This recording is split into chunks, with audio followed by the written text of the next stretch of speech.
Hola, ¿qué tal? Muy buenas noches. Qué gusto entrar en comunicación con ustedes. Gracias por su compañía, por estar en este viernes para platicar, para hacer comunidad, para estar en esta comunidad que nos permite entrar en temas de diferente índole. Muchísimas gracias por su compañía, muchísimas gracias por sus comentarios, por hacer posible esta transmisión.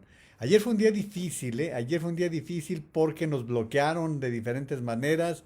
Fue muy complicado recibir sus comentarios. Fue muy complicado darle continuidad a todo el flujo del chat que ustedes formulan. Hubo muchos bloqueos muy extraños, pero pues esperemos que eso haya sido muy ajeno a la cotidianeidad. Porque hoy es un día importante, me parece que hoy es un día importante en la medida en que el presidente de la República pone un alto, pone un freno a las especulaciones que se venían dando. Qué pésimo manejo de la comunicación por parte de la presidencia de la República. Su equipo de comunicación social cometió errores garrafales, empezando por tener al frente de las explicaciones a una persona tan incapaz de fluir con la comunicación como se demostró desde el lunes por la secretaria de Gobernación, Olga Sánchez Cordero, quien podrá ser una persona que sepa mucho de leyes, al fin de cuentas fue magistrada de la Suprema Corte de Justicia, quien podrá tener muchas virtudes, pero lo que significa ser secretaria de Gobernación, no, no es lo suyo. Y ser vocera del presidente de la República, mucho menos. El vocero del presidente de la República es una nulidad, una verdadera nulidad, porque un buen vocero prepara a quienes van a salir o él asume el papel para poderlo hacer, para poder darle fluidez a la comunicación. Yo entiendo que fue una orden del presidente de la República que apareciese Olga Sánchez Cordero en las mañaneras, eso me queda claro. Y quizás por su cuenta, quizás por el papel que desempeña también López-Gatell, pero tú no puedes mandar de vocero ante la ausencia presidencial a una persona tan carente de credibilidad. Hugo López-Gatell es quizá el elemento del gabinete del presidente de la República más desgastado, más en un bache del cual ya no va a salir, porque la población en términos generales lo ve como un lastre de la pandemia, como uno de los principales responsables. Bueno, hay solo dos responsables de la pandemia, que son los dos, el presidente de la República y López-Gatell. Pero déjenme ir primero a este asunto que es relevante. La salida, la aparición hace unos minutos, porque no hace mucho tiempo, del presidente de la República en este mensaje era urgente, pero urgente en extremo. ¿Por qué? Porque la desaparición del jefe de Estado de un país, llámese México, llámese el que sea, la desaparición provoca unos vacíos tremendos y provoca un caos en diferentes escenarios, más cuando empieza a haber especulaciones como las que se venían dando. Yo más temprano les grabé un comentario en el cual decía, mande una señal, como aquella canción de Roberto Jordán, tan solo una señal, ¿no? Era urgentísimo que López Obrador mandara una señal de que se encuentra en buenas condiciones. Esto ya era una bola de nieve que fue creciendo, fue creciendo, fue creciendo, al grado de que hoy las redes sociales estaban que explotaban con los comentarios de que el presidente había sufrido un derrame cerebral, de que el presidente estaba internado. Yo les puedo decir, les voy a decir por lo menos 5 versiones que empezaron desde hace días y que hoy explotaron. La primera, bueno, pues que tenía un COVID muy agresivo. La segunda, que había sufrido un derrame cerebral. La tercera, que estaba internado en el Instituto Nacional de Nutrición. La cuarta, que estaba internado en el Hospital Militar de Emergencia. La quinta, que había sido necesario instalar una especie de clínica en Palacio Nacional para poderlo atender porque había sufrido un infarto. Es más, había otra que en el último mes había sufrido 3 infartos. Y así estaba creciendo y creciendo y creciendo el rumor y no era saludable. No era saludable que esto estuviera como un distractor y la verdad Y me parece que fue muy oportuno que el presidente tomara la decisión de aparecer hoy como lo hizo, de dar la cara. Así han aparecido todos. Así han aparecido disminuidos en medio de lo que significa el COVID. Yo no voy a entrar en especulaciones que podría entrarle y decirles yo, ya vi en Twitter muchas exposiciones de diferente índole. No le voy a entrar a eso. Me parece que no, me parece que en este momento eh, el juicio es de ustedes. Yo voy a exponer las cosas, voy a exponer comentarios y el juicio se los dejo a ustedes para no caer yo en especulaciones que ni me agradan y ni quiero entrarle. Pero sí me gustaría recibir sus comentarios aquí en la transmisión y les voy a agradecer de sobremanera que compartan la transmisión. Les repito que el día de ayer fue verdaderamente caótico en ese sentido. La pobre Maru anduvo con mil complicaciones para poder salir adelante con respecto a la salida, los comentarios que ustedes formulan en el chat y bueno, pues fue por eso que estuvo medio atropellado. Pero bueno, finalmente en lo que estamos es en lo que sí sucedió y por eso creo que es importante para quienes no lo han visto y para quienes también lo vieron. Vamos tratando de diseccionar un poquito lo que fue el mensaje del presidente de la República hoy cuando reapareció finalmente. Si les parece, vamos a dar una vista, no todo el mensaje porque el mensaje dura 13 minutos, no, pues no se trata de eso, voy a presentar una parte y comentamos aquí, yo recibiré sus opiniones y las leeré tal cual están llegando, menos las agresiones ya saben que yo me las ahorro, ellos tienen su chamba, les dan su lanita por agredirnos y nosotros no estamos para eso, nosotros estamos para construir, para tener un México mucho mejor. Por cierto, no se me vayan porque les quiero comentar algo bien importante. Esto que ha sucedido hoy es fundamental para que nos demos cuenta de la importancia del voto del próximo 6 de junio. Hay que darnos cuenta. Piensen en esto que vamos a estar analizando. Nada más analicen quién hubiera sido el relevo de López Obrador. Si ahorita hay quienes se quejan del presidente de la República. Habemos quienes creemos que es un peligro para México. Habemos quienes creemos que ha sido un mal presidente de la República y lo sostenemos con hechos, con datos, con información y ni hablar. Es nuestro punto de vista contra las personas que les parece que es el mejor de la historia. Muy, muy su punto de vista. Pero quienes estamos en eso, estamos obligados a pensar, oye, ¿y si hubiera muerto el presidente? Si el presidente hubiera quedado incapacitado, ¿quién quedaría? De entrada, la Constitución establece que sería la secretaria de Gobernación. Imagínense que sean los 2 meses que de ley tendría que estar y lo que vendría después. La rebatiña, imagínense ustedes, entre la gente de Morena. Les dejo eso de tarea en lo que vamos escuchando y recibo yo también sus comentarios. Quiero agradecerles por todas las muestras de solidaridad, de cariño, de los mandatarios, colegas del mundo que me hablaron, que me enviaron mensajes, representantes del sector empresarial de México, de los obreros, de la academia, amigos, hasta adversarios políticos.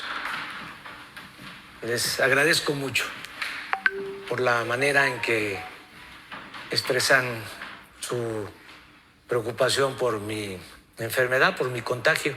Todavía tengo COVID, pero ya los médicos me dicen que está pasando la etapa crítica. Ahora me presento con ustedes para que no haya rumores, malos entendidos. Estoy bien, aunque todavía tengo que guardar reposo. Ahora me acicalé así como estoy para comunicarme con ustedes, pero no estoy en estos días, no he estado así. He portado otra ropa Eso sí, he estado trabajando, he estado muy pendiente de todos los asuntos públicos y muy pendiente en particular de la pandemia. Estamos procurando que continúe la misma estrategia y fortalecerla, que consiste desde el principio en que a nadie le falte una cama y que no les falten médicos y enfermeras y equipos y que no falten los medicamentos en los hospitales COVID, que se atienda a todos. Afortunadamente no nos han rebasado las circunstancias y hemos podido atender a todos. Hay un alto para comentar lo siguiente. La pandemia rebasó completamente al gobierno, la rebasó, sí. No nos engañemos. Ayer México se ubicó en el tercer lugar del mundo, con mayor número de muertos. Superó a India. La India, que tiene 10 veces más habitantes que México. Entonces, no, eso no podemos decirlo. Malas noticias, ¿eh? Si este descanso no le sirvió a López Obrador para darse cuenta que ha sido un fracaso total, rotundo, el manejo de la pandemia, es grave.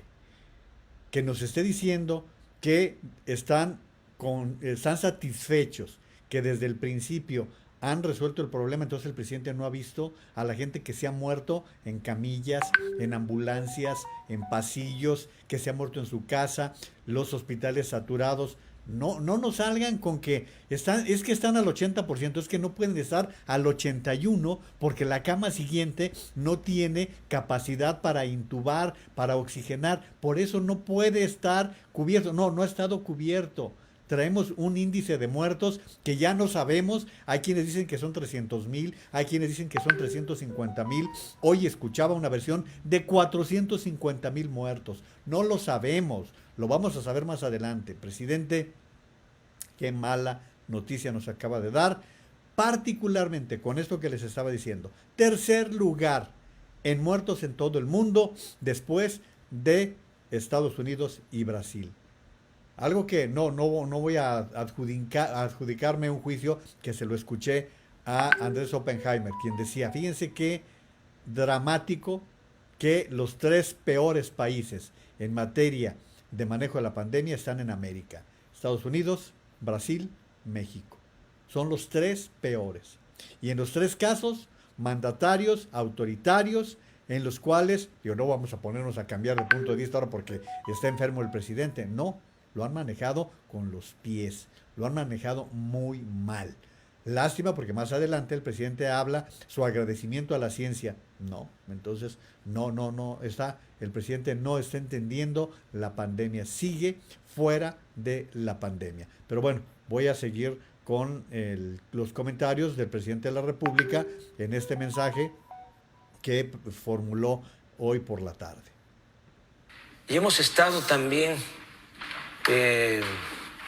resolviendo el acopio, el contar con las vacunas, porque al final eso es lo más importante, lo que va a poder darnos seguridad de que esta terrible pandemia no va a seguir causando daños.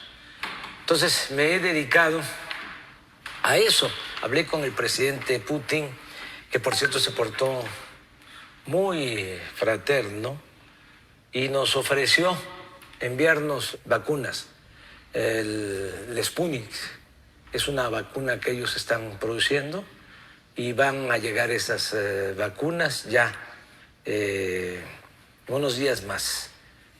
Yo creo que para finales de la semana que viene empiezan a llegar esas vacunas. También conseguimos vacunas de AstraZeneca, aparte del convenio que tenemos con ellos, y que aquí en México se están elaborando esas vacunas, se están envasando. Vamos a traer de la India AstraZeneca. Vamos a tener para febrero alrededor de 870,000 dosis, igual que la Sputnik, 870,000. Ya establecimos comunicación con Pfizer. No sé si alcancé a comentarles que hablé con el CEO, el gerente de Pfizer.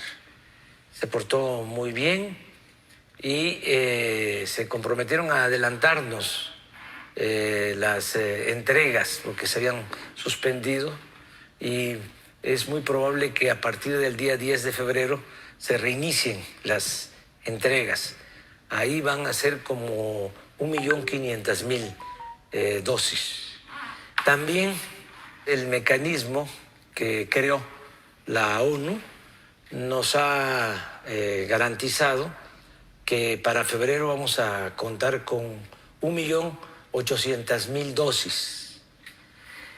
A esto hay que agregar que vamos a tener ya para febrero, porque están por terminarse los estudios de la vacuna CanSino de laboratorios de China. Hablé con el embajador de China en México, hay también mucha disposición de ayudarnos con este propósito, de modo que vamos a tener para febrero, vamos a disponer de alrededor de 6 millones de dosis de vacunas. Y en marzo vamos sin ningún problema a contar con el doble, con 12 millones de dosis. De modo que no descarto el que para finales de marzo tengamos ya vacunados, aún con una primera dosis, a todos los adultos mayores de nuestro país. Ya saben por qué tenemos que darle preferencia a los adultos mayores, porque está demostrado que si vacunamos a los adultos mayores, a nuestros ancianos respetables, se reduce la mortalidad por COVID hasta en un 80%. Bueno, vamos a algunas precisiones y hasta aquí voy a dejar yo el comentario del presidente de la República. Qué bueno, qué bien que está aquí. Quiero subrayarlo. Qué bueno que el presidente de la República apareció. Qué bueno que se esté recuperando. Qué bueno que da este mensaje a la nación. Pero también vámonos por partes. A ver. Está diciendo el presidente de la República que para marzo podría estar cubierta todo el grupo de adultos mayores, que estamos pensando que somos cerca de 15 millones.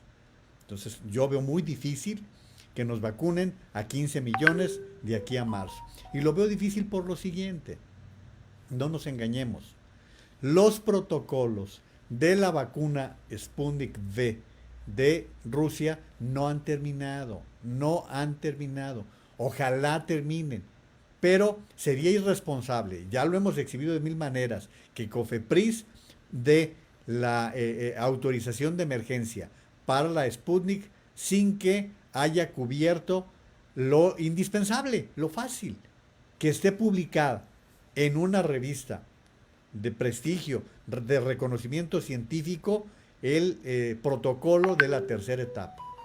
Sí, ciertamente, y lo han explicado algunos epidemiólogos, que ya en esta etapa puede estar en un 60-70% de eficacia. Sí, seguramente sí, pero no está, no se vale que empiecen a dar vacunas que no han terminado los protocolos.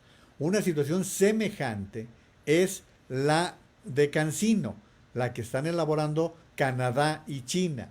Tampoco han llegado al fin del protocolo. Por lo tanto, estamos dependiendo de las vacunas provenientes, uno, de Pfizer, que como ustedes saben, interrumpió la entrega, y bueno, hasta ahorita se han vacunado 600,000 personas, poquito más de 600,000 personas. Ni siquiera se ha logrado cubrir a los equipos sanitarios por los errores que se han cometido, cómo vacunar a los servidores de la nación, cómo vacunar a los maestros de Campeche, que por cierto, Campeche perdió el semáforo verde, entró ya a semáforo naranja. Pero eso lo platicamos en un momento más, ¿sí? Entonces, estamos dependiendo de las de Pfizer, que ahorita está interrumpido, van a estar interrumpidos 2 o 3 semanas. Pero aún así, dice el presidente de la República que llegará como 1 millón. Vamos a suponer que llegue 1 millón. Vamos a ver. Las de AstraZeneca, que qué bueno que corrigió, no se están elaborando en México. En México nada más se están envasando en el Estado de México. Vamos a ver cuántas vacunas entrega AstraZeneca, que acaba de aclarar, y también ya les tenía la información a este respecto, acaba de aclarar que su vacuna sí cubre a las personas de más de 65 años, que se había dicho que no las alcanzaba a cubrir, ¿sí? Entonces, estamos dependiendo de esas, más el mecanismo COVAX de este mecanismo que organizó Naciones Unidas, pero que es para dotar de vacunas a los países pobres. México está inserto, sí, por supuesto, México se encuentra aquí en este grupo y desde luego que puede recibir vacunas por esta vía. Quiero mostrarles algo que hoy el diario El Economista, nomás déjenme ubicarme en mi guión, el diario El Economista presenta una gráfica muy reveladora de cómo se encuentra la adquisición de vacunas por parte de México. Aquí la tengo y esto es lo que se ha negociado, ¿sí? Esto es lo que se ha negociado. No quiere decir que sean las vacunas que nos van a llegar. Miren, ¿cuántas vacunas contra COVID-19 llegarán a México? Aquí está, número de dosis contratadas. Son 35 millones de CanSino, la China. Son 12 millones de Sputnik. ¿Y por qué 12 millones cuando se habla de 24? Porque recuerden que son las dosis dobles. Entonces se van a contratar 24 millones y llegan 12. 77 millones de AstraZeneca, 51 del mecanismo COVAX, 34 millones de Pfizer-BioNTech. Esto es lo que se ha contratado. 210 millones de vacunas. Pensando en que todas estas vacunas son de doble dosis, cubren 105 millones de habitantes que no son suficientes para los 126 millones. No me voy a poner exigente con todo esto porque entendamos también lo que los científicos nos han dicho, que con que se logre una cobertura entre el 60 y el 70% de la población es suficiente para tratar de controlar la pandemia en el país. Esa es la situación. Entonces, pero esas son las vacunas que se han contratado. Estamos viendo los problemas que hay de fabricación. En este caso, fíjense, la Unión Europea está demandando a Pfizer y también a AstraZeneca porque no están sintiendo que se esté entregando las dosis que estaban convenidas. La Unión Europea. ¿Sí? Entonces, todo esto va a ser medio complicado porque hay que producir 7,000 millones de vacunas. Nada más. ¿No? Y si pensamos en que sean las dobles, tienen que ser 14,000 millones de vacunas. Entonces, son un chingadral. ¿Sí? O sea, son muchísimas. Entonces, bajo estas circunstancias, les doy todo este panorama que creo que es bien importante. Esto para que ustedes tengan una visión global de todo esto. Hay muchísimo que platicar y ya me alargué yo en este monólogo, cuando lo importante también es contar con lo que ustedes están opinando. Dice Sofía Rivero Castillo, voy a leer los comentarios como los hace la comunidad regularmente. Buenas noches, señor Naveja, les deseo lo mejor a la comunidad más lúcida de México. Isaura PB, buenas noches, gracias por este noticiero confiable, esperemos poder seguir. Santiago Barcan, López muy saludable se ve, el rey mostrando su palacio. Erasmo Rodríguez Oreguia, buenas noches, saludos a todos, hasta dónde está la credibilidad de este gobierno. Senorina Vargas Torres, buenas noches, saludos desde Nayarit, qué gusto. Maritere Fraga, buenas noches, señor Naveja, a toda la comunidad. Emma Rivera Medina, buenas noches a todos. Maitesa Ded, buenas noches, Juan María, querida comunidad.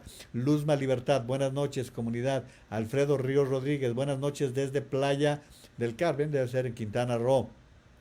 María del Carmen Ortega Speitia, buenas noches, Juan María, saludos desde Guadalajara. Juan Armando García, buenas noches, comunidad Naveja pensante y sigue adelante. Mayela Iturriría Alvarado, buenas noches. Lourdes Barragán también nos dice buenas noches. Sofía Rivero Castillo reapareció y nuestra intranquilidad aumentó. Las cosas no mejorarán y la incertidumbre seguirá reinando porque no creo que dejen de mentir y renuncien a su politiquería. José Sam, buenas noches comunidad. Mayela también nos dice buenas noches, ya lo había comentado. Alicia Esther Gutiérrez también dice buenas noches. Salvador Lara Elizondo, buenas noches, comunidad Naveja, un abrazo, Juan María. Igualmente, Chava. Senorina Vargas nos dice, siempre diciendo puras verdades, aunque les duela, es lo que dice. Jaime Sánchez, ¿cuándo han visto que el diablo se enferme? Georgina Martínez, buenas noches a todos. Ligia Villanueva, buenas noches, señor Juan María y comunidad, desde Mérida, Yucatán. Por cierto, un abrazo, no sé si estás viéndonos hoy, Tony, o si nos ves en algún otro momento, un fuerte abrazo. Entiendo la pérdida que has tenido, pues qué más te puedo decir, un fuerte abrazo allá hasta Mérida, Yucatán. Jaime Gallegos, buenas noches, maestro Naveja, es un orgullo aprender y compartir con esta comunidad. Saludos desde Celaya. Lourdes Barragán, Francisco, tienes todo el apoyo, unidos venceremos, cuídate y adelante.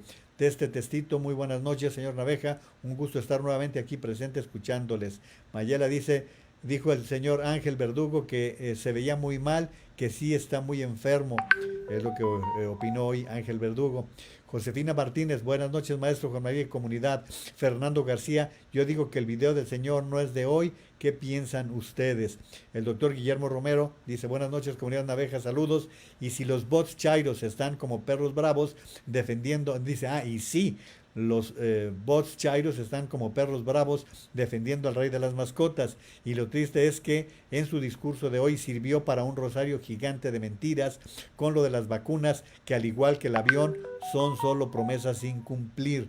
Marilú González, buenas noches, licenciado Naveja, ¿qué opina de la destitución del jefe de urgencias del Centro Médico de Occidente por haberse filtrado un video donde dice la verdad sobre la saturación de los hospitales del Seguro Social en Jalisco? Es que ya son muchos los médicos que han tenido la desgracia de que por decir la verdad pierden su empleo, son amenazados incluso con acciones más graves.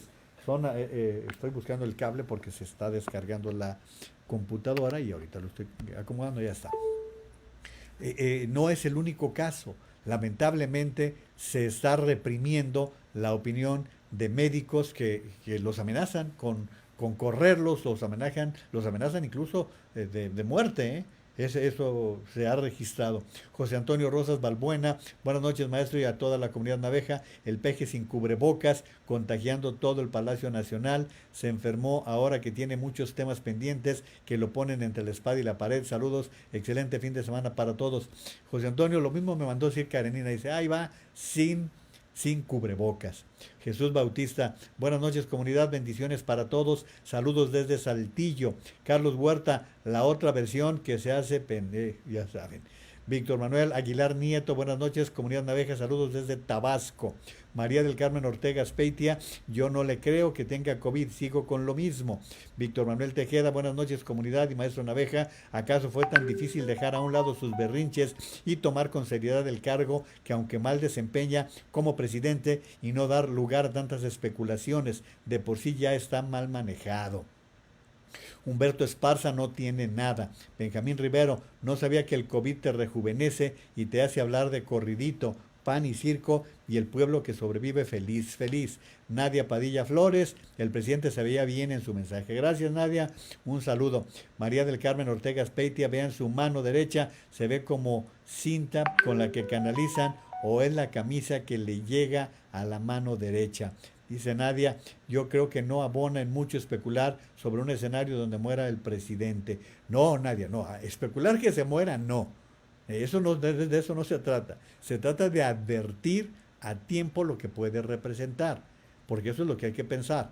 Y en donde sí, tú y yo no vamos a estar de acuerdo, porque tú estás con Morena, yo no voy a estar de acuerdo con que la mayoría siga en manos de Morena en el próximo Congreso, en la próxima Cámara de Diputados. No voy a estar de acuerdo porque sí creo que es indispensable que haya contrapesos, por un lado. Pero por otro, imagínense, de veras, el relevo en estas circunstancias. Y eso se tiene que hablar, se tiene que tratar porque no somos eternos, no tenemos la vida comprada.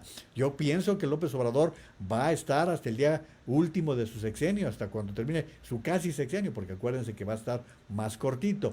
Pero De cualquier manera, esto es para prevenir. Y para eso es lo que se hacen. Tú eres abogada, Nadia, para eso son las leyes. Las leyes son para prevenir circunstancias que pueden presentarse y no las tenemos del todo estudiadas, del todo analizadas ante este tipo de circunstancias. María del Carmen Ortega Aspeitia se ve cansado y su semblante algo desmejorado, pero no tan mal como dice Ángel Verdugo. Yo veo el programa de Don Ángel, es un excelente analista Don Ángel, yo también lo sigo mucho. Lorenzo Aguilar, este carbón vive como rey. Ofelia Campos y el cubrebocas. Alecram Sánchez, ¿cómo lo están curando? Que pase la receta de este testito, que siga la luz, que siga la luz. Sofía Rivero, señor Naveja, sabemos que el voto es fundamental, pero hemos llegado a un punto en que ningún candidato es apto o idóneo casi en ninguna parte de la República, y esas coaliciones y los partiduchos paleros es un caos, y México cada día peligra y se hunde más porque no hay nadie con la valentía de salvarlo. Pues con estos bueyes hay que arar, ni hablar, Sofía. Es lo que tenemos y vamos a tratar de avanzarle. Aquí me quedo, Maru, para entrar a otros temas en la transmisión de hoy, que creo que también ya les mostré esta gráfica del periódico El Economista con respecto a lo que se refiere a la adquisición de vacunas. Ahora les voy a presentar cómo se comportó el informe que dio la Secretaría de Salud esta noche. Llegamos a 16.374 contagiados en las últimas 24 horas. 16.374, con lo cual el número de contagiados en lo que va de la pandemia, de acuerdo a las cifras de la Secretaría, 1.841.893. Gracias, Jaime Matus, por proporcionarme toda esta información. El número de fallecidos a causa del COVID en las últimas 24 horas, 1.434. Con ello, 156.579. Estas son los datos que hoy presentó la Secretaría de Salud con respecto al comportamiento del COVID en el país durante las últimas 24 horas. Y esto, bueno, pues también quiero comentarles que lo que se está diciendo es que para que veas nadie, para que vean todos, la mayoría de Morena bloqueó la petición para conocer los contratos contra COVID. El portal de Animal Político nos dice, con el voto de Morena y sus aliados, la Comisión Permanente del Congreso de la Unión desechó un punto de acuerdo para solicitar a las Secretarías de Salud y de Relaciones Exteriores detalles de los procesos de adquisición y aplicación de la vacuna contra el COVID-19 en México. Además, el punto de acuerdo también exhortaba al INE a prevenir que la campaña de vacunación fuera utilizada con fines político-electorales. Es increíble que, existiendo el Poder Legislativo revisor por mandato constitucional, rechacen este exhorto que pedía transparentar la adquisición y estrategia de vacunación, que busca transparentar un tema tan sensible como la vacunación y prevenir el uso con fines electorales, sostuvo la diputada del PAN, Cecilia Anunciación Patrón Laviada, en la votación.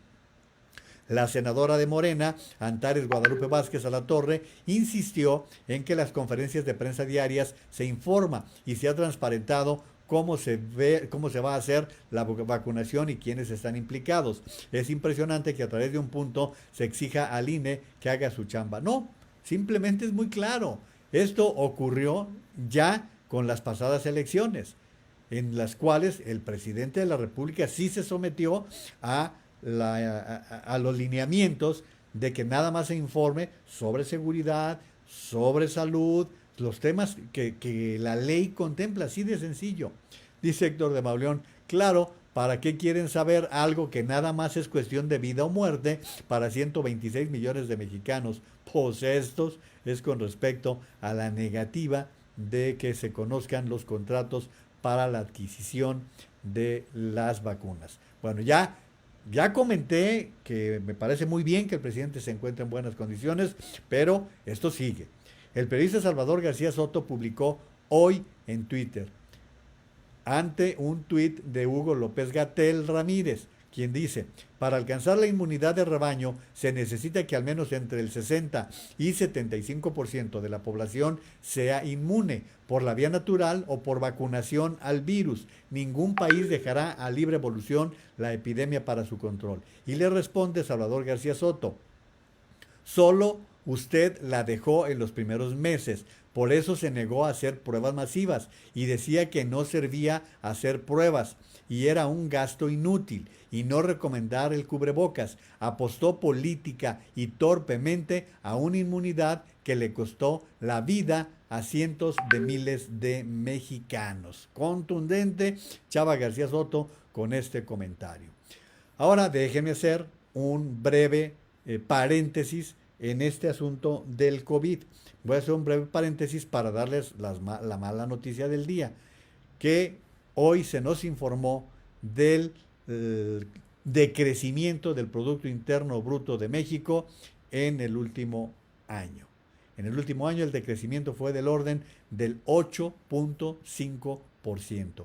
Voy a platicar con ustedes de este tema, un excelente análisis que el periodista Francisco Gutiérrez hace en Twitter y que les va a permitir a ustedes ver lo que significa esta caída en la economía nacional, que es parte de lo que tenemos que tomar en consideración, la realidad económica que tiene el país. Dice Mayela, sí se ve muy mal. Dice Víctor Manuel Aguilar Nieto, no tiene nada, a su edad y con COVID no dan ganas de nada, además da mucho cansancio y en el video se ve normal, es puro circo. Nada más que recuerden que no a todo mundo le pega igual el COVID. Hay quienes tienen mejores condiciones a pesar de la edad. Yolanda GM, no le creo nada al mitómano de López. Dice Mayela y Turriría, dice el lado izquierdo. Benjamín Rivero, y sigue con que todo está bien y esto no nos sobrepasó. En fin, el que tenga ojos para ver, que vea. Pues se nos puso bíblico. Y el que prefiera cerrarlos, pues que no vea. Lourdes Barragán, un circo bien montado por Epigmenio Ibarra, utilizó esta coyuntura de pandemia para promocionarse a costa de todos los mexicanos y sigue con lo de sus adversarios. Vaya, el COVID lo rejuveneció y ahora habla de corridito. Acicalado, excelente vocabulario para un presidentito no arrebasado, es un cínico, dice, bueno. Miguel Oliva y el cubrebocas, idiota, sí. Angélica García, malísimo audio, es un mensaje que se difunde a nivel mundial. Patricia Gómez Rodríguez, que no falte nada, qué poca vergüenza. Alfredo Ríos Rodríguez, qué manera de mentir. Marta López, a él le gusta vivir en austeridad, así que casi lo obligaron a vivir en Palacio Nacional porque Los Pinos es demasiado lujo para él. Bueno, pero Palacio Nacional tiene, Palacio sí tiene lujo, ¿eh? Los Pinos no, Los Pinos era realmente una residencia con oficinas, Los Pinos no era, no tenía lo que realmente hay en Palacio. Palacio sí hay un patrimonio de mucho nivel. Lucy Bustamante, pues no se ve enfermo, habla mejor que antes. Marta López, él jamás va a reconocer que su gobierno es nefasto para toda la población. Germán Chávez sigue con su terquedad de no tomar las medidas de prevención. Marisela García, tenemos que equilibrar la balanza y eso solo se logra votando. No podemos dejar que Morena siga teniendo mayoría en el Senado. Bueno, en el Senado no se puede porque recuerden ustedes que los senadores son por 6 años, pero los diputados sí. Los diputados son por 3 y eso solo votando se logra. Patricia González, buenas noches desde Monterrey. Bien, me quedo aquí en este comentario para ir a la parte económica. Es muy importante que ustedes vean esta gráfica que el periodista Francisco Gutiérrez dice, en el 2020 el Producto Interno Bruto de México cayó menos 8.5%, mientras que el de Estados Unidos menos 3.5%. Aquí tienen ustedes esta gráfica que diseña Paco Gutiérrez en su agencia de inteligencia económica con información del INEGI que nos permite ver esta estimación. Vean ustedes cómo se comportó la economía en el año. Aquí están los 4 trimestres. En los 4 trimestres ustedes van a recordar que en el segundo trimestre tuvimos una caída del 18.7%. Después hubo una alza que fue paulatinamente subiendo hasta el punto 4.5. Entonces, al final de cuentas, lo que tenemos que considerar es que el país decreció 8.5%. Estados Unidos, menos 3.5%.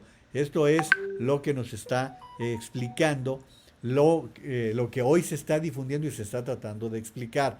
Miren ustedes, ¿Qué va a significar esto? Va a significar que recuperar el nivel que teníamos en 2018 nos va a tomar 3, 4 o hasta 5 años. Esto ya lo hemos explicado de diferentes maneras. A ver, y no la pandemia, claro que la pandemia agudizó el problema. Hoy también se confirma que en el primer año de gobierno de López Obrador se decreció a 0.01%. O sea, hubo ya un decrecimiento que amenazaba con alcanzar 2 o 3% durante el 2020. La pandemia lo llevó hasta menos 8.5%. ¿Qué nos va a significar? Con la explicación que da cualquier economista tan simple. Si usted tenía 100 pesos en 2018 y esa caída del 8.5%, ¿qué significa? Que hoy ya tiene 91.5. ¿Sí? Hoy, si el próximo año el crecimiento dicen unos que puede ser el rebote, el 4%, no significa que tenga 95, no, se parte del anterior. Entonces, la recuperación económica, decía hoy el presidente de la República, que se recuperaron 75,000 empleos. No se recuperaron. No hemos entrado en una recuperación. ¿Por qué? Porque la pérdida ya está. Sí, la recuperación sería si hoy ya tuviéramos el 1.700.000 empleos que perdimos el año pasado entre los empleos formales que se perdieron y los empleos que se debieron crear para atender a la población que se debió incorporar. Como no fue así, o sea, se han creado en enero, que ya casi se acaba, 75,000 empleos, eso no es recuperación. ¿Sí? Al contrario, vamos atrás con los que no se han podido generar a partir de lo que se perdió. Entonces, la situación económica es grave, es muy, muy seria la situación económica que estamos viviendo y que se agrava con situaciones como las que le voy a presentar.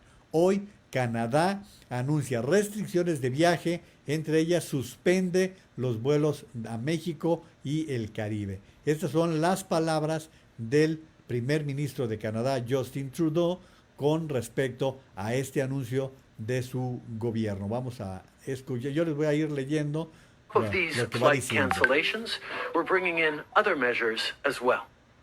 Starting next week, all international passenger flights must land only at the following 4 airports.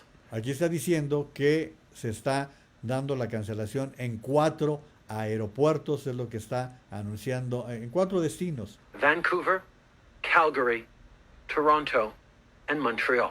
Esos son los destinos en los cuales se va a bloquear los vuelos.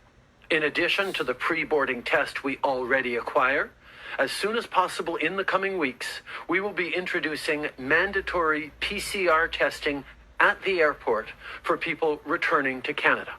Igual que se está haciendo en Estados Unidos, se van a exigir las pruebas de negativo de COVID para poder regresar, para que los canadienses puedan regresar. Travelers will then have to wait for up to 3 days at an approved hotel for their test results at their own expense, which is expected to be more than $2,000. Ahí tienen ustedes que aquellas personas que no cumplan con las pruebas con 3 días de anticipación de su negativo pueden recibir multas hasta por $2,000.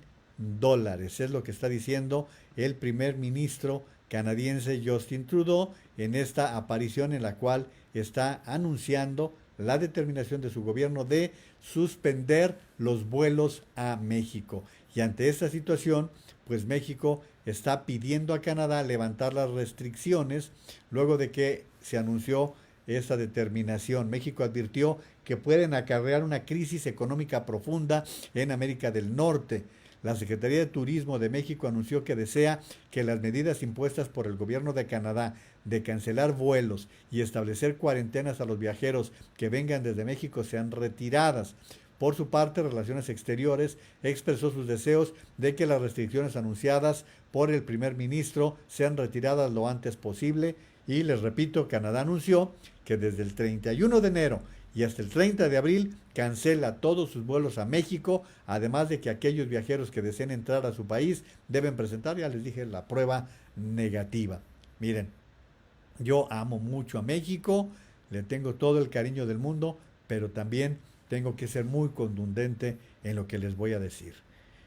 ¿Qué venía sucediendo en Estados Unidos y en Canadá?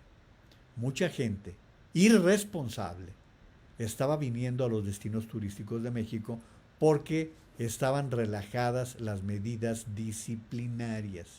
¿Sí? Estaba, como aquí, no se estaba haciendo obligatorio el uso de la mascarilla, como había facilidades para andar en la fiesta, empezaron a venir.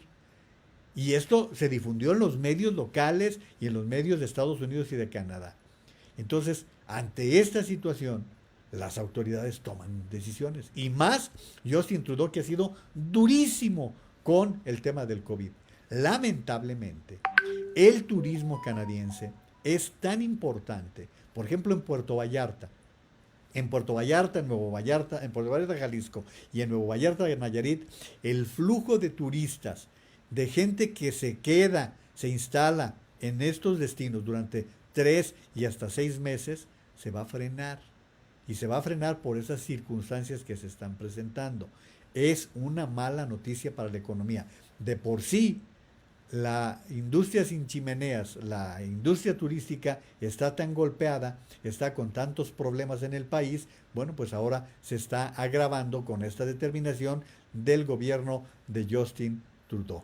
Entonces, pues son malas noticias, ya les dije, lo del decrecimiento, ahora viene este anuncio del gobierno de Canadá. Vayan juntando ustedes para que vean en qué estamos metidos como país, cuál es la circunstancia que estamos viviendo. Voy con más comentarios de ustedes que me hacen el favor de acompañarme en la transmisión de hoy.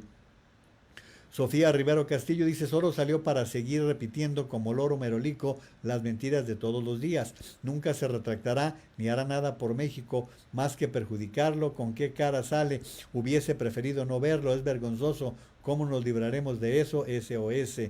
Graciela Gutiérrez, hoy no se aguanta ver esta farsa, tanto teatro para México, no se vale usar esto como cuestión política, no es justo todo lo que dice, sigue siendo un engaño para la gente, fuera AMLO y su 4T, ni un voto para ellos. Ligia Villanueva, y sigue sin usar tapabocas. ¿Cómo se fijaron muchas personas en eso?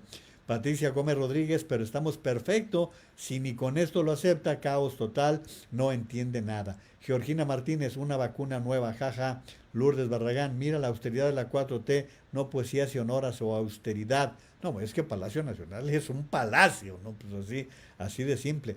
Patricia González, ajá, con que ya salió la nueva vacuna rusa Sputnik. ¿Qué tal si esa es la buena? No, y en esa materia, miren, yo ya no quise ser tan exagerado, pero dice el presidente, habló con el CEO de Pfizer, y dice, con el gerente, no es lo mismo, el CEO es el presidente de la compañía, pero bueno, esas son nimiedades, en esas nos viéramos. Patricia Gómez Rodríguez, ahora sí es terrible pandemia, esa vacuna no ha pasado por la tercera fase, la rusa, Lina AR, y la última que se estaba haciendo, como siempre, PEN. Maharishi NB dice, oigan Chairos, la estafa maestra fueron 7,000 millones de pesos y otras contrataciones son 50,000 millones de pesos. Defiendan eso, jaja, si saben la diferencia entre 7,000 millones de pesos y 50,000. Sí, eso es de las cosas que habíamos comentado el día de ayer.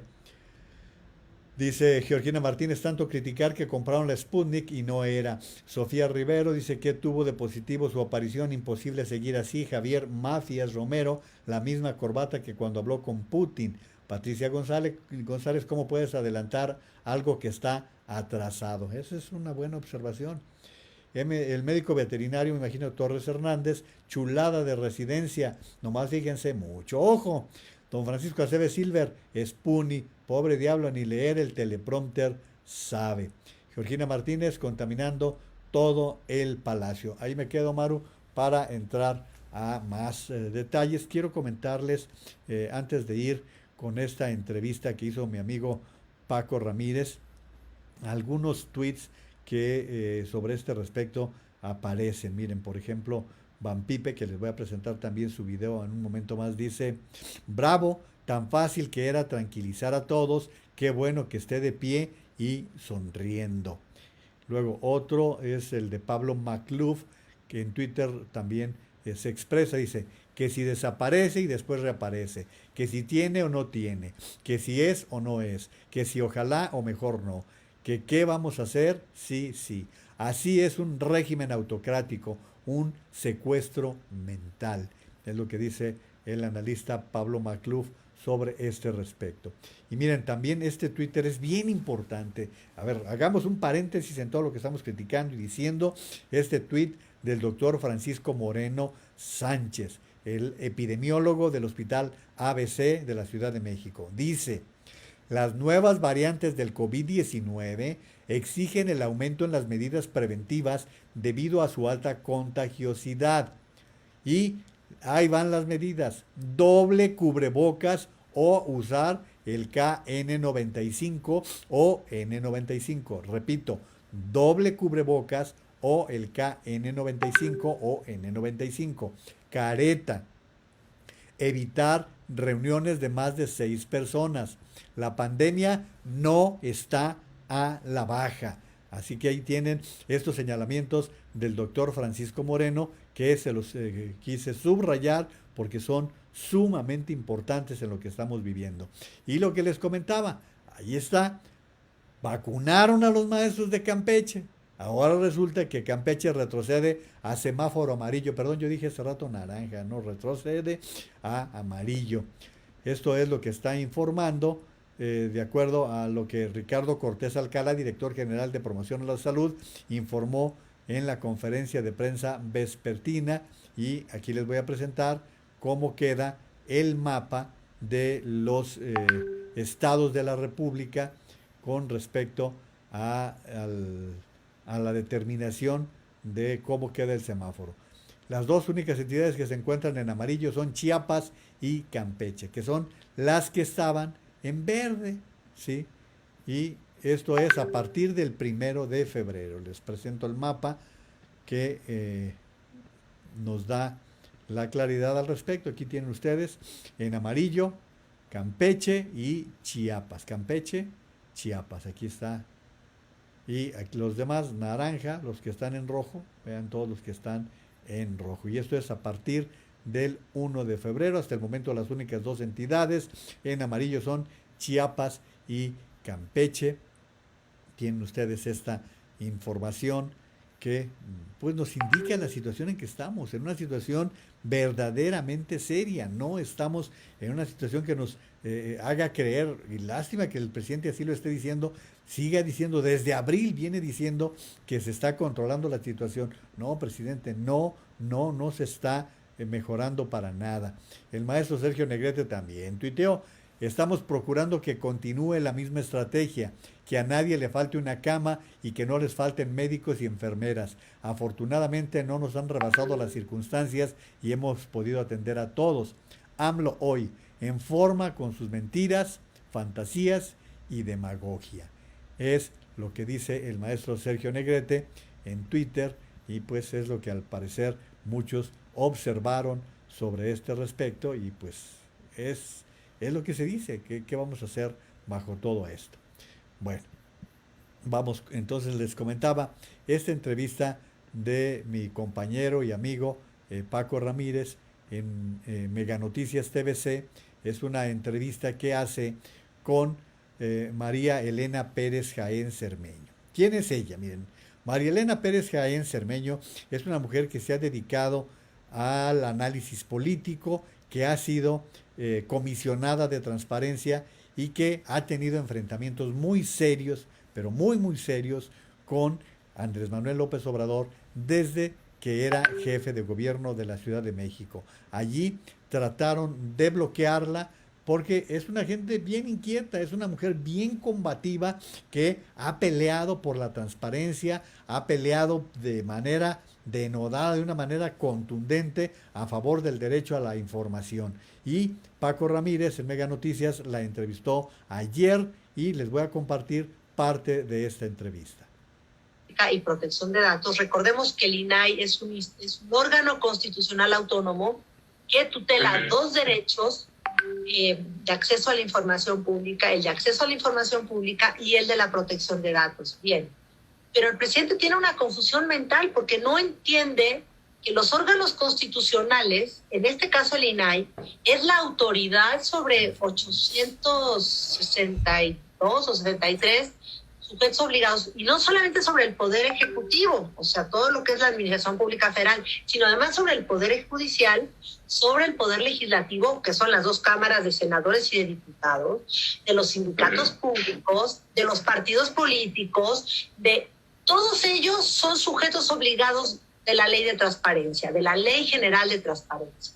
Bien, el presidente ya amenazó, ha venido amenazando y debilitando y señalando y atacando no solamente al INAI, es a los órganos constitucionales autónomos. Le molestan, Paco, porque él no puede entender que le sustraigan el poder. Él quisiera controlar a todos estos organismos. Ve cómo ataca, recordemos cómo ha estado atacando al Instituto Nacional Electoral, al INE. No deja títere con cabeza al presidente. Y un día amanece de mal humor y arremete. El viernes pasado fue arremeter nuevamente con el INAI. Pero verdaderamente el presidente tiene una confusión mental, no distingue ni que son los órganos constitucionales autónomos que además tutelan derechos, están en la Constitución y reconocidos. Y todos sabemos que el proceso de consolidación de las instituciones en México, en los organismos constitucionales autónomos, que son 8, o sea, tenemos a la Comisión Federal de Competencia Económica, conocida como la COFESE, el Instituto Federal de Telecomunicaciones, el IFT, el INAI, la CNDH, en fin, estos 8 organismos constitucionales.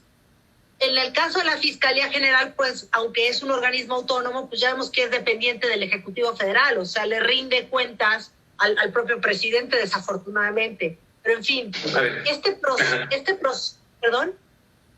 Sí, a ver, déjame preguntarte, ¿es viable jurídicamente la desaparición? En este caso voy a concretarme con el INAI, ¿es viable? A ver, tendría que darse una reforma constitucional, pero aquí lo que tú mencionabas de las, o sea, ya denuncias que están haciendo organismos y grupos de la sociedad, incluso del extranjero, denunciando esta circunstancia, quién sabe a dónde vamos a llegar. A ver, sí lo podía, claro, porque desafortunadamente tiene, al menos en la Cámara de Diputados, sí tiene mayoría calificada. En el Senado no la tiene, Paco. Esa es la única esperanza que tenemos, porque si tú quieres desaparecer en un órgano constitucional autónomo, el artículo 134 constitucional explica brevemente el procedimiento para una reforma constitucional. Tendría que ser, digamos, la Cámara de Origen, en este caso el Senado, porque en este momento es imposible, porque estamos a punto, digamos, aunque va a iniciar la legislatura ahora el periodo ordinario el 1 de febrero y termina el 30 de abril, en realidad ya hay una estampida de los diputados porque están buscando su reelección, ya ni siquiera están atendiendo la Cámara de Diputados.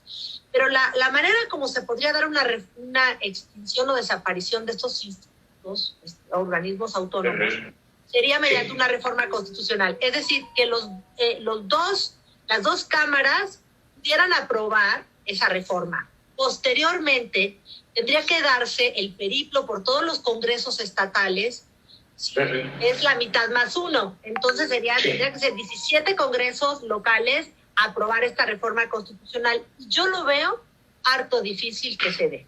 No hay ni... Esas son las palabras de María Elena Pérez Jaén Cermeño. Ella, como les estaba comentando, ha sido comisionada en la Ciudad de México, ha sido una de las comisionadas que más ha batallado porque se respete el derecho que tenemos todos los mexicanos a la información, tanto a la protección de nuestros datos como a recibir la información de parte de los órganos. Cuando ella habla de los órganos solidarios, son aquellos órganos que están obligados, son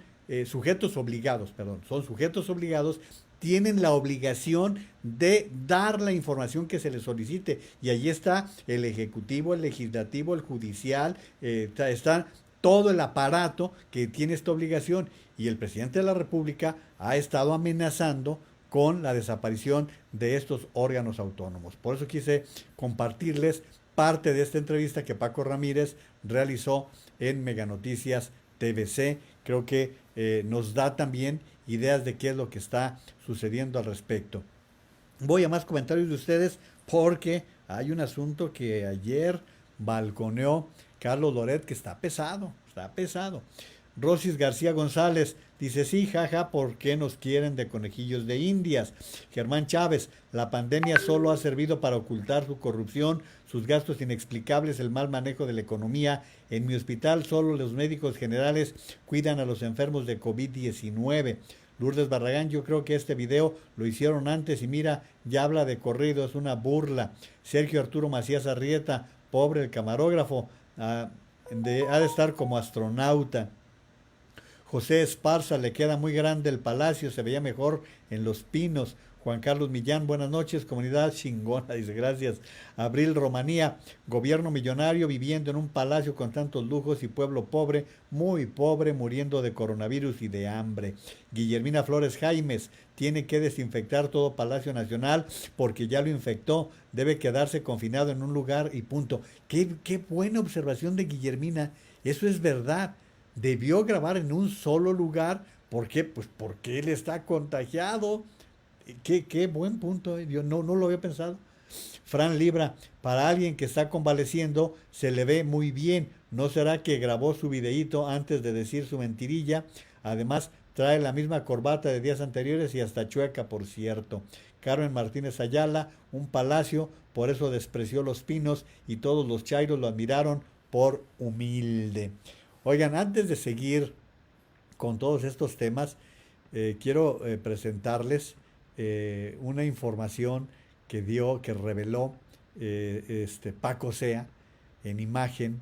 Aquí voy a presentarles, a ver, ¿ustedes qué opinan? Nota, de sobre verdad, todo me duele el la corazón gente por que esta está mujer tan en buena. la frontera, la gente que está por allá en Tijuana, y esto es lo que dice mi amigo el periodista Paco Sea en lo que dice en Imagen Televisión. A ver qué opinan ustedes de esto que revela Paco Sea hoy en Imagen Televisión.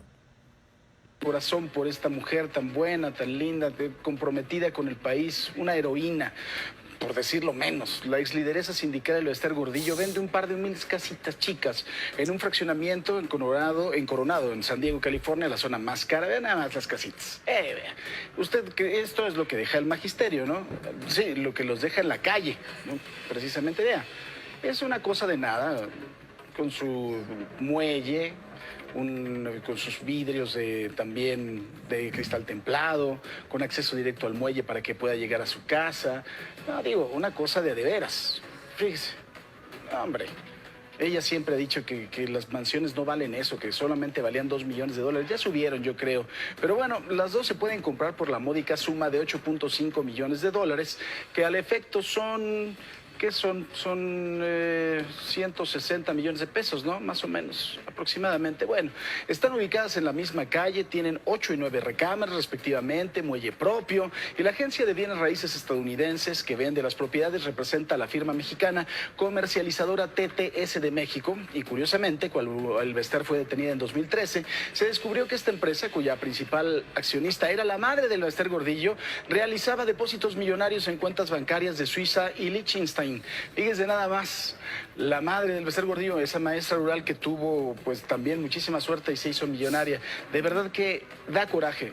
O sea, yo ya se lo dije en algún momento, que hagamos este ejercicio si nos quieren ver la cara de pendejos, ¿no? Porque esta señora ya salió de la cárcel, no es culpable de absolutamente nada, dicen que estaba muy enferma. Aquí hay una fotografía reciente, la señora está como recién salida de cirugía y está como nueva. Y nosotros como imbéciles, dos casas de 8.5 millones de pesos, 160 millones de pesos. Oiga, de verdad. Y bueno, por supuesto también, déjeme comentarle que México es el país en donde los delitos duran un sexenio.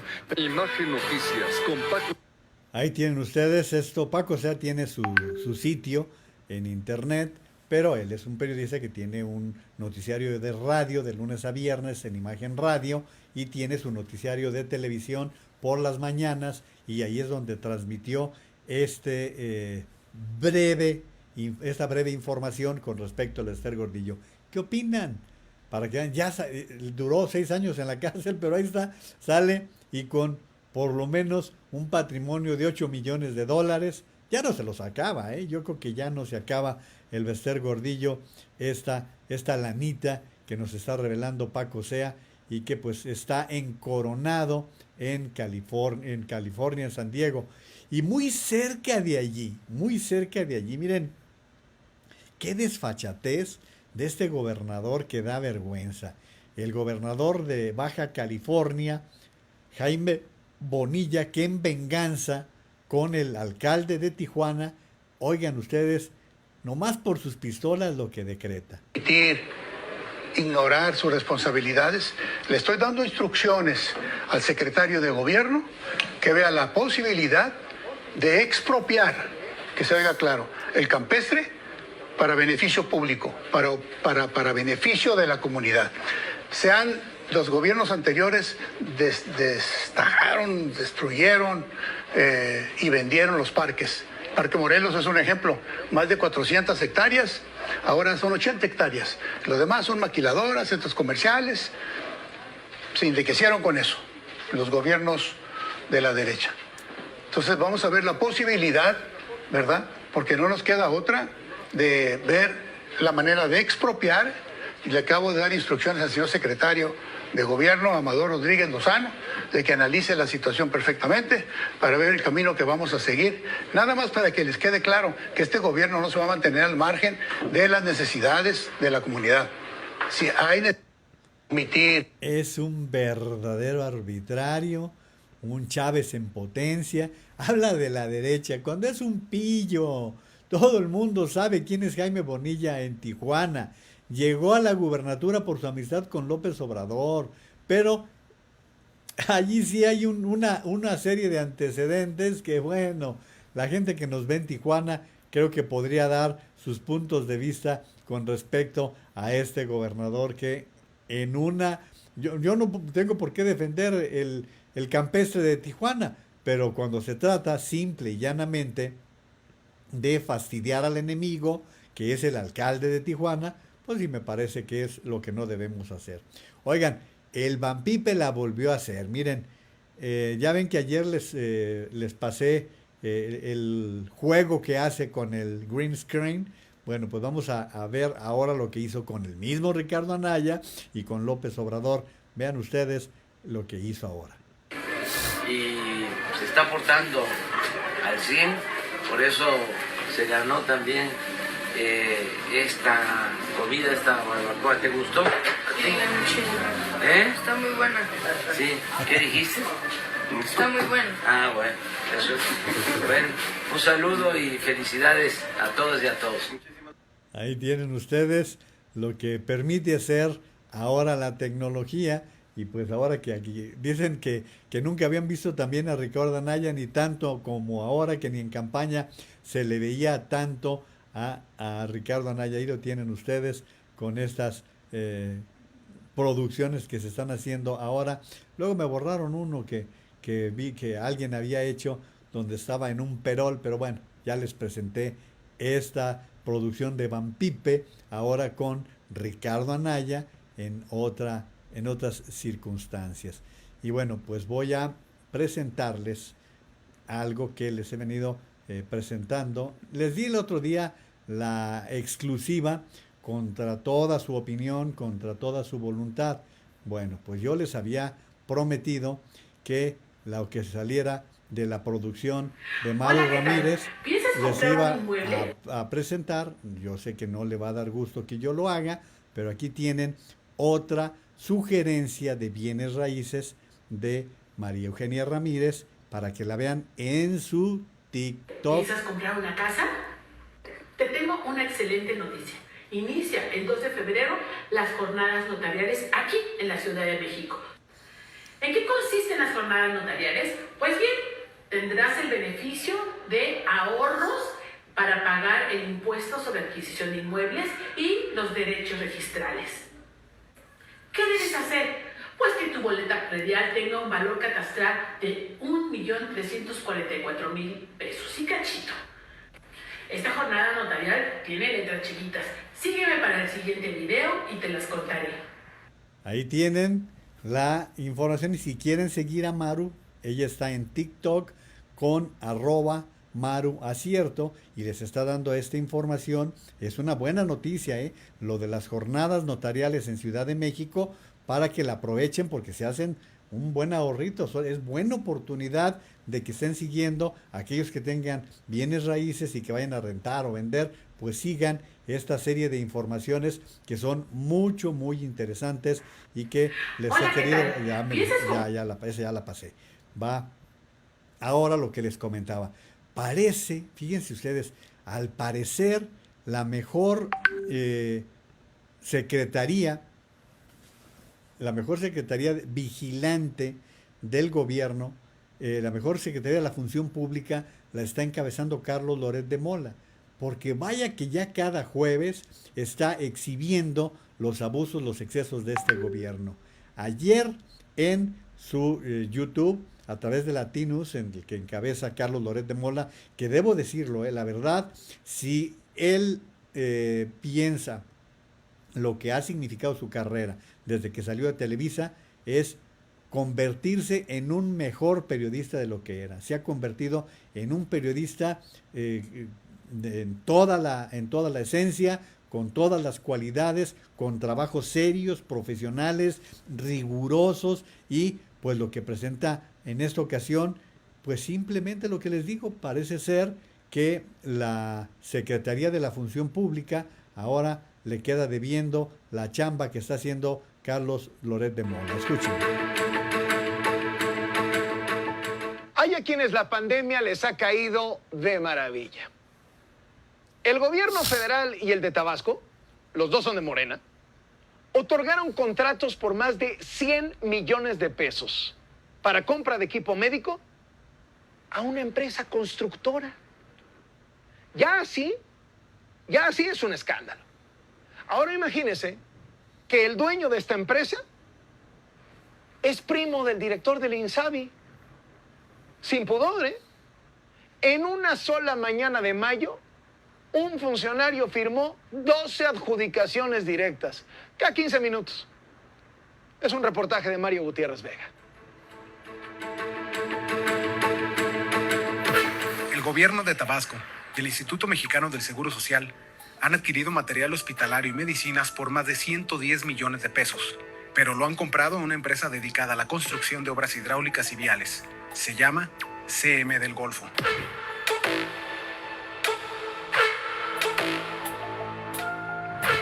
Esta compañía constructora, que nunca antes había vendido insumos médicos al gobierno, es propiedad de José Rubén Ferrer del Río, primo de Juan Antonio Ferrer Aguilar, titular del INSABI. Todos los contratos que recibió fueron por adjudicación directa, sin concurso ni licitación pública, y en al menos 12 de ellos no hubo ni testigos ni supervisores.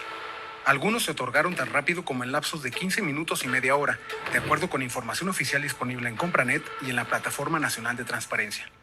Entre el 30 de abril y el 14 de octubre del 2020, el Instituto de Seguridad Social de Tabasco adjudicó directamente a CM del Golfo 7 contratos que suman 48 millones de pesos. El gobierno de Adán Augusto López Hernández, que es de Morena, le compró al primo del director del INSABI más de 90,000 batas quirúrgicas, 57,000 cubrebocas N95, 12,000 overoles desechables, miles de sábanas, guantes, caretas, termómetros, cánulas, vendas y medicamentos. Los contratos en favor de CM del Golfo, que se dedica a la construcción desde 2004, están firmados por Ferrer del Río y por Fernando Enrique Mayans Canaval, director del Instituto de Seguridad Social de Tabasco.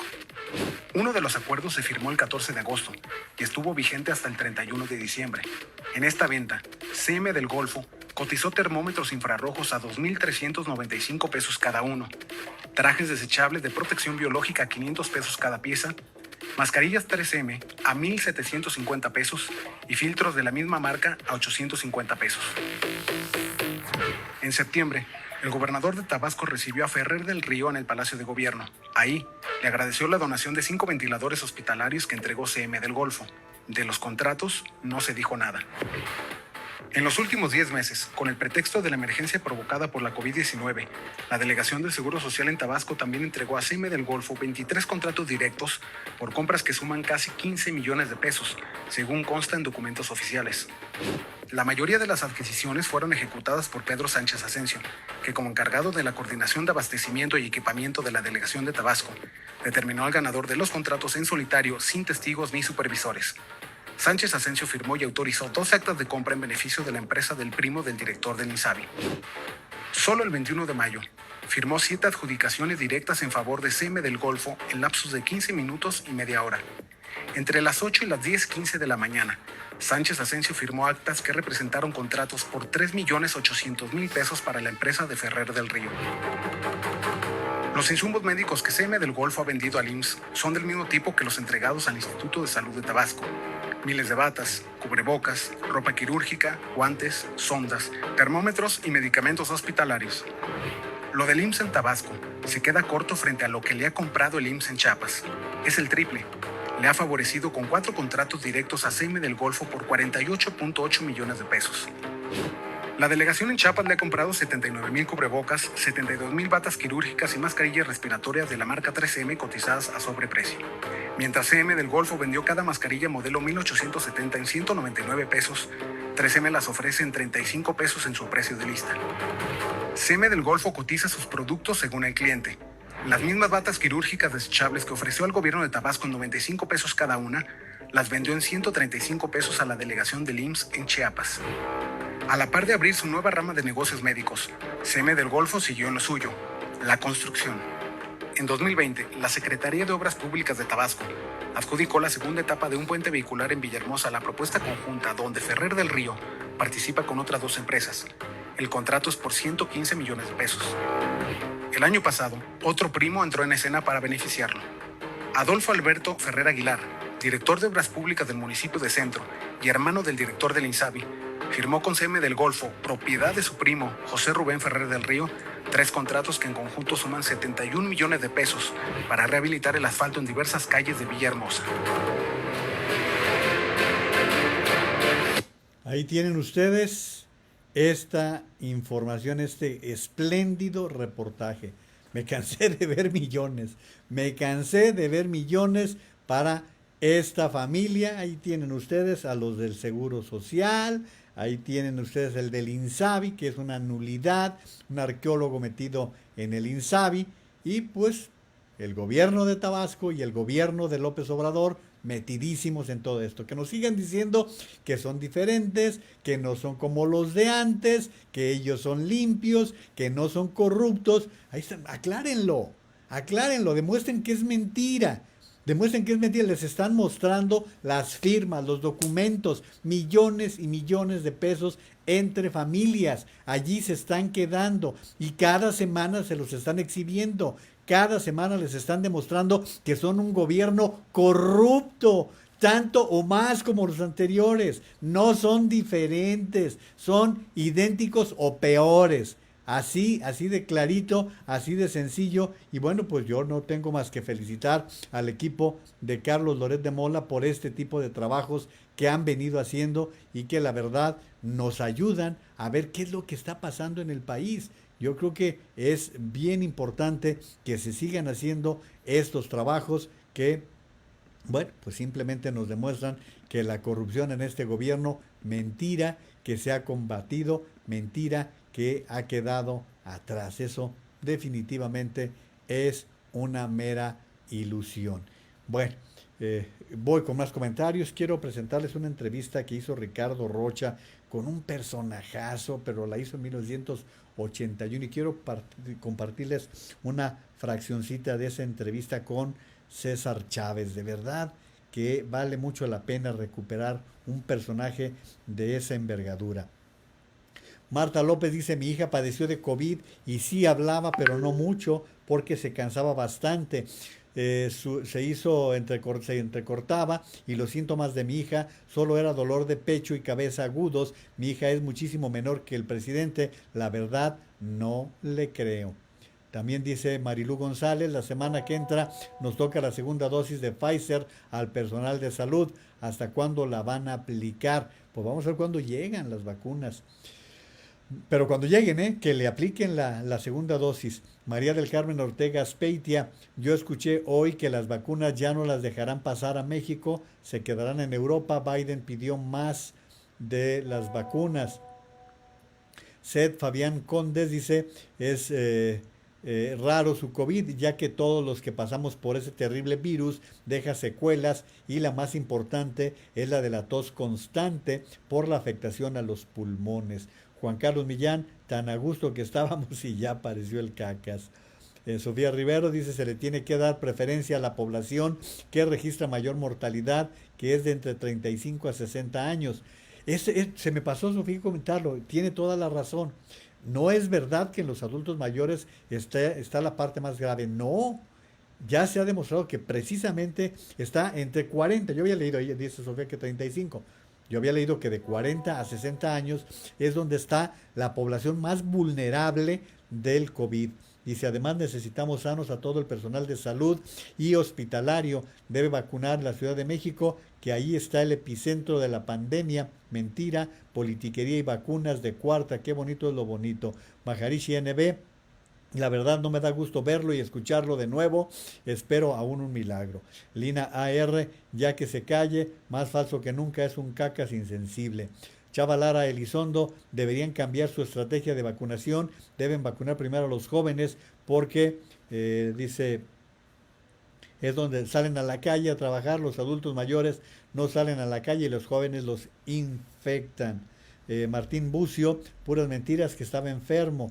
Javier Mafias Romero, yo no le creo esa enfermedad del cacas. María Elena Díaz, presente, mi querida comunidad naveja, sigo la información con mucho interés y les doy las buenas noches. Muchas gracias, doña María Elena, gracias. Pati Guerrero, cuando está sano y juega béisbol, da 3 batazos y ya le anda faltando el aire. Es lo que dice Patricia Guerrero. Bueno, aquí me quedo, Maru, porque como les comentaba, hay una entrevista que transmitió esta semana Ricardo Rocha. ¿Quién es César Chávez? Miren, César Chávez es un hombre de origen mexicano, ya murió, pero que fue el creador del Sindicato de Trabajadores Agrícolas en los Estados Unidos. Y llamó mucho la atención porque el presidente Biden, el presidente Joe Biden, puso un busto de madera en su oficina, detrás de su silla, puso un busto de César Chávez. Y yo tuve la oportunidad de saber de él cuando era muy niño, porque yo iba también a trabajar con mis hermanos, iba a trabajar allá a la zona de Modesto, California, y el movimiento estaba creciendo mucho en aquellos tiempos. Y César Chávez era la gran figura, en aquel tiempo vivía, en aquel tiempo él andaba moviéndose por todas partes y es un personajazo en verdad que logró darles dignidad, derechos, logró darles un sitio a muchos trabajadores del campo mexicanos que hoy tienen un sindicato que los respalda en los Estados Unidos. Y ayer capté esta entrevista que realizó Ricardo Rocha en 1981 y la reprodujo en su programa que tiene en Radio Fórmula. Y bueno, esta es una fraccioncita nada más para que ustedes, si no lo conocían, vean de quién se trata este personajazo que, insisto, era César Chávez. Solo que se presta mucho para el trabajo, no hay muchas interrupciones. Todos tenemos nuestro trabajo allá con los trabajadores, pero cuando hay que hacer trabajo de administración, trabajo de planificación, educacional y en fin, ese sitio se presta mucho para eso. Señor, nosotros recordamos hace algunos años, porque que yo sepa, no había usted dado recientemente entrevistas para la televisión mexicana. Recordamos a aquel César Chávez que hacía declaraciones de lucha, declaraciones muy fuertes en torno a la situación de los trabajadores del campo en los Estados Unidos. ¿Qué piensa el César Chávez de ahora, 1981? ¿Cómo define usted la situación de los trabajadores del campo?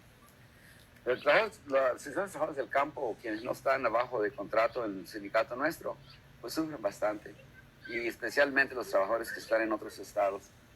El impacto de la unión aquí en California ha tenido buenas consecuencias para el que está en la unión y para el que no está en la unión. Para los dos trabajadores. Pero fuera de California todavía existen muchas utilidades y barbaridades de la explotación de los rancheros, especialmente a los trabajadores de nuestra raza. Hay muchos abusos todavía. La verdad es que hay mucho trabajo que hacer. ¿Cómo se dan estos abusos? ¿En forma violenta?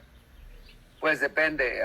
Si la persona es sumiso, ¿verdad? Sumiso y no averigua para atrás, lo explotan. Si reclama, entonces puede haber violencia también en contra de él o de ella. La cosa es de que existe todavía mucha injusticia en el campo. Todavía estamos con respecto a las relaciones industriales, el trabajo del campo en Estados Unidos todavía está en 100 o más años retrasado. Existe todavía todo eso. Señor, para darnos una idea del problema, sobre todo para el público que no está al tanto de esta situación, ¿cuántos trabajadores tiene usted ahora en la unión que encabezan la United Farm Workers? Es decir, ¿cuántos trabajadores tienen ya beneficios y cuántos trabajadores están en otras condiciones? Bueno, el número es 150,000 trabajadores están bajo convenios colectivos en los Estados Unidos, principalmente California, Arizona, Texas y Florida. Pero nadie sabe exactamente cuántos campesinos puede haber en Estados Unidos, pero nosotros estimamos que hay de 5 a 6 millones. De manera que hay una gran cantidad todavía de trabajadores, su mayoría mexicanos, latinoamericanos y gente negra. Hay un gran número todavía que no tienen sindicato, un gran número que todavía los explotan, porque como sabe usted, el trabajador campesino no tiene protección bajo la ley en Estados Unidos como la tienen otros trabajadores, excepto en California. En cualquier otra parte es ilegal formar sindicatos para campesinos. ¿Se imagina usted en esta época lo que ya ahí viene todo el atraso? Ahí tienen ustedes este pedacito de la entrevista, espléndida entrevista que realizó Ricardo Rocha en 1981. También él estaba muy jovencito y que pues son de esos documentos que vale mucho la pena. Qué bueno que lo pudo rescatar el propio Ricardo, que la tenía guardada, que la tenía entre sus archivos y que la compartió. Imagínense, estamos hablando casi 40 años después de este personaje, César Chávez, que es un hombre que se ganó el respeto y el desarrollo de los sindicatos de trabajadores agrícolas, sobre todo mexicanos, en los Estados Unidos y particularmente en el estado de California. Juan José Orozco: no, Lopito, yo no me preocupé, me preocupa que regrese, cínico, desvergonzado, ni un voto a Morena. Carmen Bustamante, que anda también por allá por California, muchos saludos. Doña Elena Lara, ¿cómo ha estado? Qué gusto que nos dé las buenas noches.